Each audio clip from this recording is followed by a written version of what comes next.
Halo, Assalamualaikum warahmatullahi wabarakatuh. Selamat berjumpa lagi dengan saya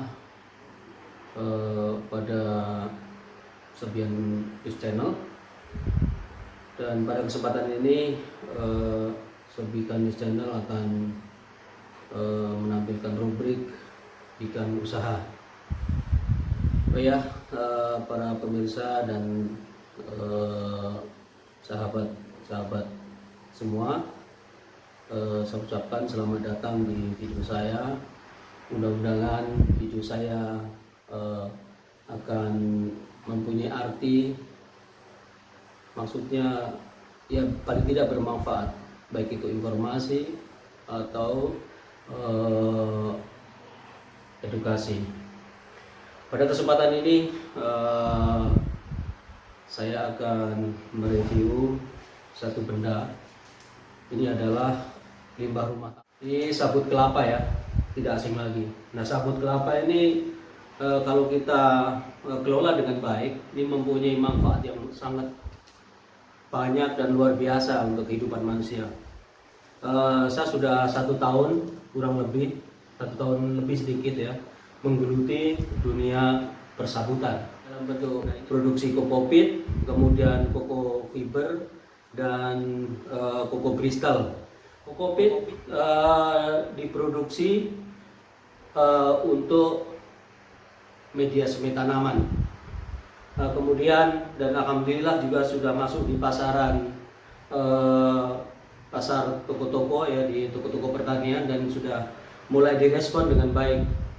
Kemudian koko kristal saya gunakan untuk Turus monstera dan juga philodendron, atau yang sering orang mengatakan Turus janda bolong.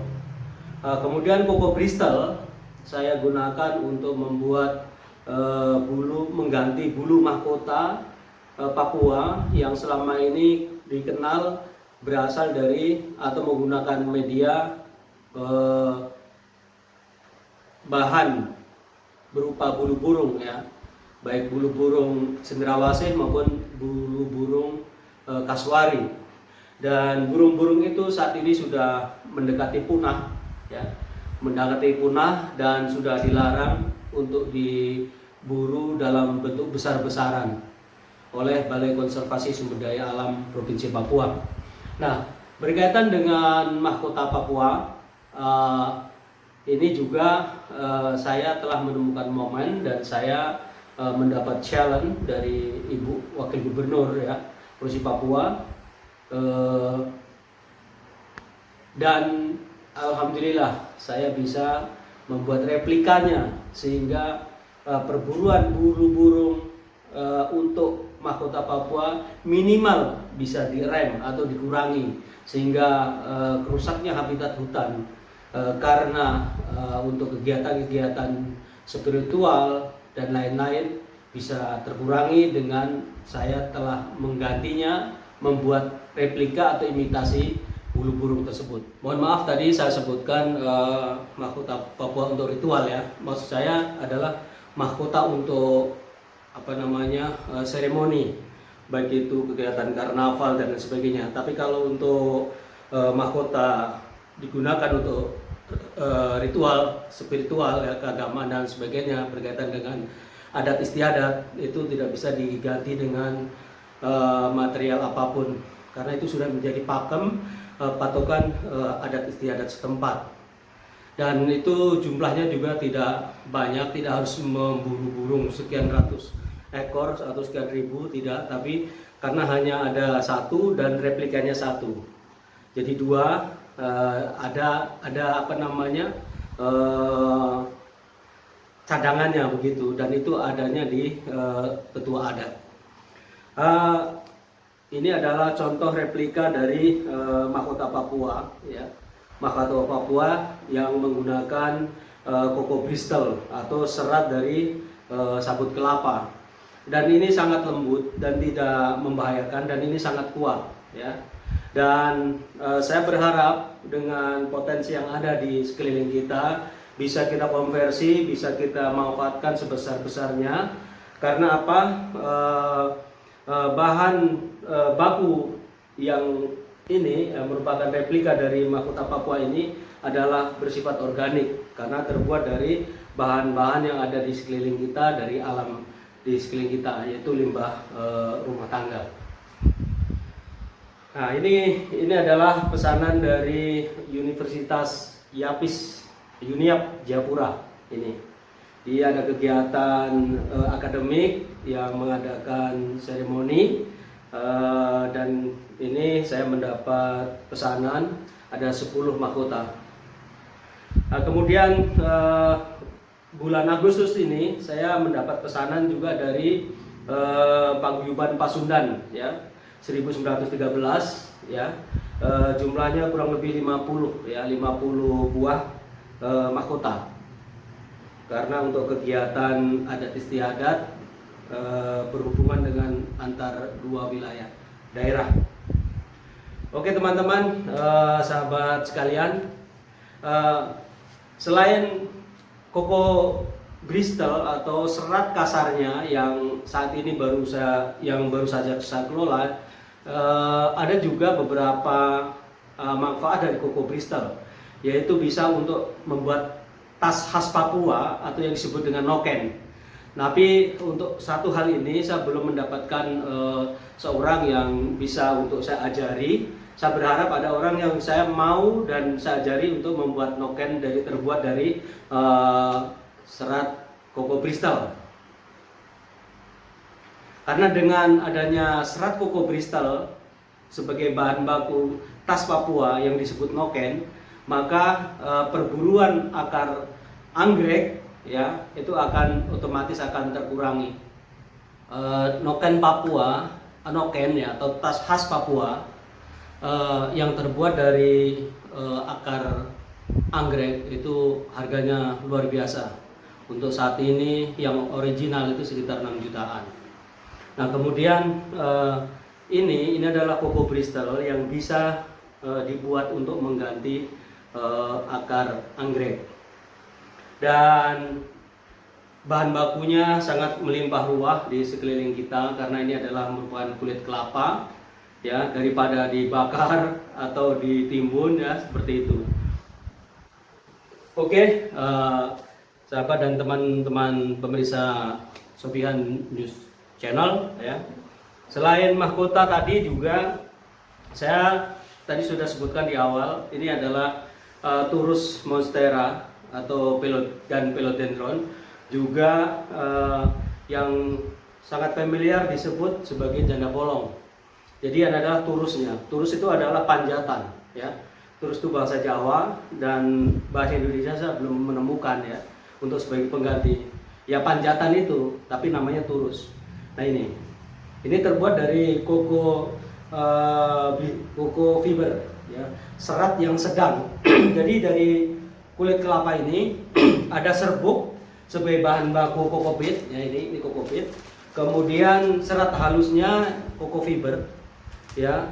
Kemudian yang kasar yang panjang-panjang itu itu koko Bristol ini. Nah untuk koko Bristol ini kalau di Jawa ini biasa dibuat untuk keset ya, kemudian sapu, kemudian pernak-pernik, hiasan dinding dan lain-lain. Tapi di sini saya coba konversi untuk hal-hal yang jauh lebih punya nilai, terutama di budaya ya, seperti ini. Terbayang ya kalau sekarang dibutuhkan mahkota Papua untuk kegiatan seremoni 1000 pieces saja itu harus membunuh berapa burung ya.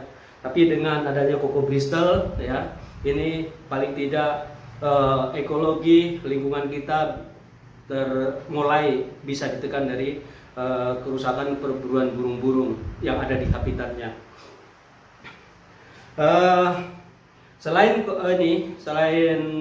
Turus monstera, saya juga membuat pot ya. Ini dari koko fiber ya, pot.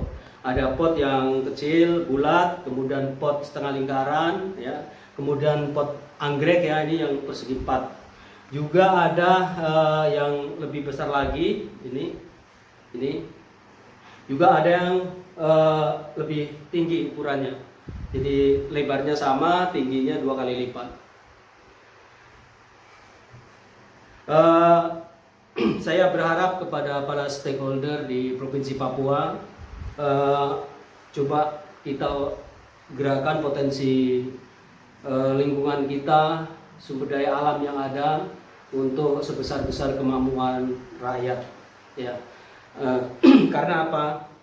Untuk di PT Freeport itu membutuhkan kokomes. Ya, kokomes itu adalah tali jaring yang terbuat dari serat sabut kelapa koko fiber. Jadi koko fiber ini dipintal menjadi tali, kemudian dibuat jaring. Nah, jaring-jaring itu dihamparkan adalah biasanya untuk pengendalian tanah bekas tambang atau abrasi pantai, atau biasanya ada pembangunan jalan tol, kemudian harus membelah tanah, gunung atau bukit. Nah, di antaranya itu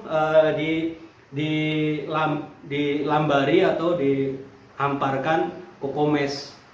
Nah, fungsi kokomes itu adalah untuk mengendalikan kikisan-kikisan dan membentuk lapisan tanah baru. Ya, seperti di abrasi pantai yang biasa tergerus, dengan kokomes-kokomes yang dipasang, maka gerusan-gerusan itu bisa mengendali abrasi pantai. Kemudian juga bisa menumbuhkan awal dari lumut, ya. Jadi sebelum terbentuknya tanah atau lapisan tanah itu tumbuh dulu lumut-lumut. Jadi biasanya di daerah pertambangan, ya, daerah pertambangan itu bekas penambangan itu kalau dihampari itu. Momen yang saya kejar untuk pembuatan pot anggrek ini adalah mengendalikan perburuan pakis, ya, karena pakis adalah merupakan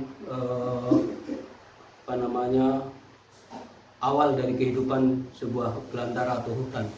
Jadi karena dia mempunyai serat-serat akar-akar yang rapat dan dia menjadi fiber dan dia menyerap air banyak, kemudian mengendalikan cuaca atau lingkungan, suasananya menjadi sejuk. Jadi terbayang ya, kalau pakis-pakis habis ditebang, kemudian apa yang terjadi? Yaitu hutan menjadi gersang dan mudah terbakar. Dan setiap musim kemarau akan habis terbakar begitu saja. Nah, saya berharap dengan adanya pot anggrek ini paling tidak bisa mengendalikan. Syukur bisa menggantikan akar pakis, karena untuk pembuatan pot anggrek ini atau media tanam anggrek ini tidak harus bulat, bisa dalam bentuk papan atau pipih, ya, juga dalam bentuk-bentuk yang lain. Saya berharap hadirnya sabut kelapa sebagai media tanam anggrek bisa menggantikan akar pakis sebagai fungsi media tanam anggrek. Baik, sahabat, sampai di sini dulu. Semoga informasi ini bermanfaat. Saya akhiri.